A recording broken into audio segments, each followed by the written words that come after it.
দর্শক জাগো নিউজ লাইভে সবাইকে স্বাগত জানাচ্ছি। আমি ইসমাইল সিরাজি। আমরা এই মুহূর্তে রয়েছি রাজধানীর রূপনগর এলাকা, যেখানে আজকে সকালে বেলা 12টার দিকে একটি ভয়াবহ অগ্নিকাণ্ডের ঘটনা ঘটে। সেই ঘটনাস্থলে কিন্তু আমরা আপনাদের সরাসরি দেখানোর চেষ্টা করছি। এই মুহূর্তে বেলা 11:15টার দিকে এই রূপনগর যে আবাসিক এলাকা রয়েছে শিয়ালবাগান, সেখানে কিন্তু এই অগ্নিকাণ্ডের ঘটনা ঘটে। প্রায় 7 ঘন্টা পেরিয়ে গেলেও এখন পর্যন্ত কিন্তু আগুন নিয়ন্ত্রণে আনা সম্ভব হয়নি। আমরা যদি আপনাদের দেখানোর চেষ্টা করছি যে সামনে কিন্তু আমরা এখনো দেখতে পাচ্ছি যে অগ্নিকাণ্ডের যে ধোঁয়া সেটি কিন্তু এখনো আমরা এই মুহূর্তে দেখানোর চেষ্টা করছি, সেটি কিন্তু এখনো দেখা যাচ্ছে। তবে সন্ধ্যা 7টা নাগাদ কিন্তু ফায়ার সার্ভিসের পক্ষ থেকে একটি সংবাদ সম্মেলন করা হয়। সেখানে কিন্তু নিহতের সংখ্যা 16 বলে জানানো হয়। ফায়ার সার্ভিস কর্তৃপক্ষ জানিয়েছেন, এর আগে বিকেল নাগাদ তারা জানিয়েছিলেন নিহতর সংখ্যা ছিল 9। এই সন্ধ্যা 7টায় যে সর্বশেষ ফায়ার সার্ভিসের যে ব্রিফিং ছিল, সেই ব্রিফিংয়ে কিন্তু জানানো হয়েছে যে এই এখন পর্যন্ত নিহতের সংখ্যা 16 জন। এই নিহতদের লাশ কিন্তু ইতিমধ্যে ঢাকা মেডিকেল কলেজ হাসপাতালে পাঠানো হয়েছে এবং যারা আহত হয়েছেন, যারা অগ্নিদগ্ধ হয়েছেন প্রায় 8 জন কিন্তু জাতীয় বার্ন ইনস্টিটিউটে তারা কিন্তু ভর্তি আছেন। সেটি কিন্তু এই ফায়ার সার্ভিসের ব্রিফিং থেকে গণমাধ্যম কর্মীদের জানানো হয়। আমরা এই স্থানটিতে দেখানোর চেষ্টা করছি। এই স্থানটিতে কিন্তু এই মুহূর্তে সেনাবাহিনী, বিজিবি এবং পুলিশ, র্যাব যৌথভাবে কিন্তু এই ঘটনার উদ্ধার অভিযান পরিচালনা করছে। এছাড়াও ফায়ার সার্ভিসের 12টি ইউনিট এই মুহূর্তে এই অগ্নি নির্বাপকের জন্য তারা কিন্তু প্রচেষ্টা চালাচ্ছে, সেটি আমরা আপনাদের দেখানোর চেষ্টা করছি।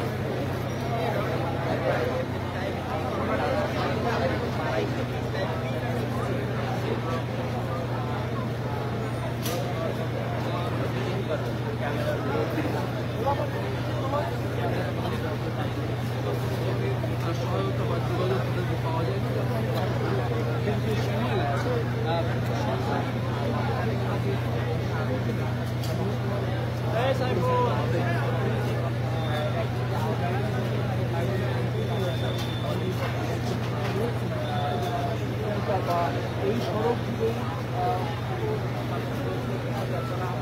তারা সহকর্মীদের সন্ধানে অনেকে এসেছেন নিখোঁজ স্বজনকে খুঁজে তারাও করছেন। যার ফলে কিন্তু এই জায়গা জুড়ে যাতে করে কোনো ধরনের কাজে না ঘটে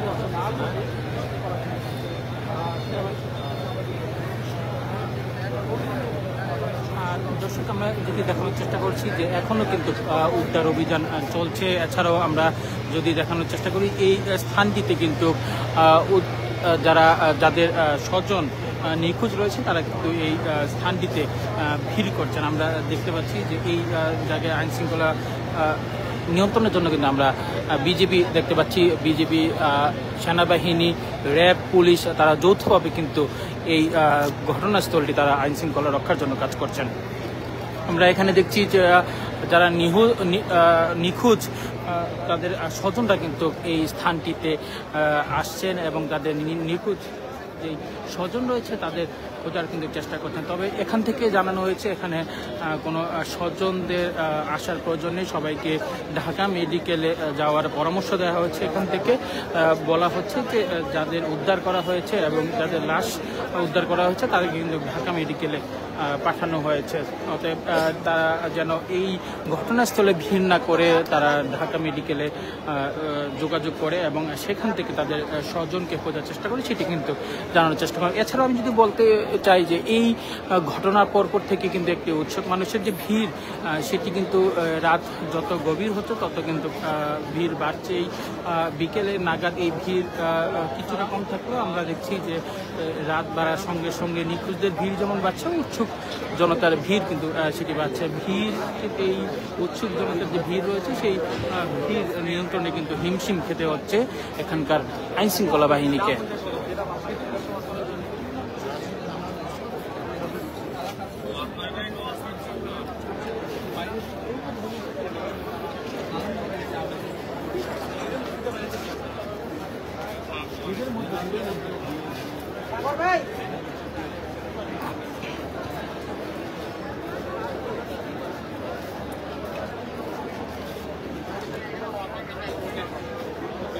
এই আমরা যেটি জানানোর চেষ্টা করছি, এর আগেও আমরা জানিয়েছি যে আজ বেলা 11:15টার দিকে এই রূপনগরের মিরপুরের যে রূপনগর রয়েছে সেই রূপনগরের এই কেমিক্যাল গোডাউনে কিন্তু অগ্নিকাণ্ডের ঘটনা ঘটে। পরবর্তী সময় কিন্তু ফায়ার সার্ভিসের প্রথম 2টি ইউনিট এসে কাজ শুরু করে, পরবর্তীতে 8টি ইউনিট এবং এই মুহূর্তে কিন্তু 12টি ইউনিট এই আগুন নেভানোর জন্য তারা কিন্তু কাজ করছে।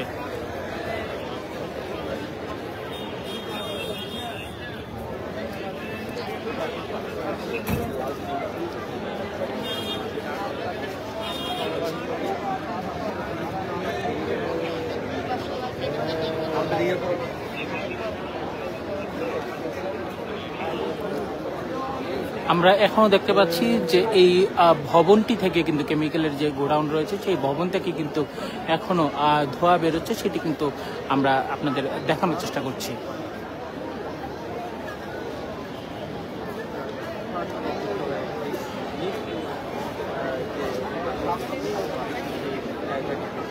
দর্শক, এই ছিল মিরপুরে রূপনগরে যে কেমিক্যাল গোডাউনের অগ্নিকাণ্ডের ঘটনা ঘটেছে সেই ঘটনার সর্বশেষ চিত্র। আমরা পরবর্তীতে আবার যুক্ত হব, ততক্ষণ পর্যন্ত জাগো নিউজের সঙ্গে থাকবেন। ধন্যবাদ সবাইকে।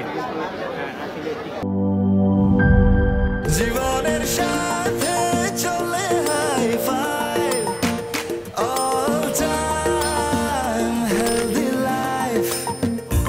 নিশ্চিন্তে খান স্বাস্থ্যকর অল টাইম পান, অল টাইম হেলদি লাইফ।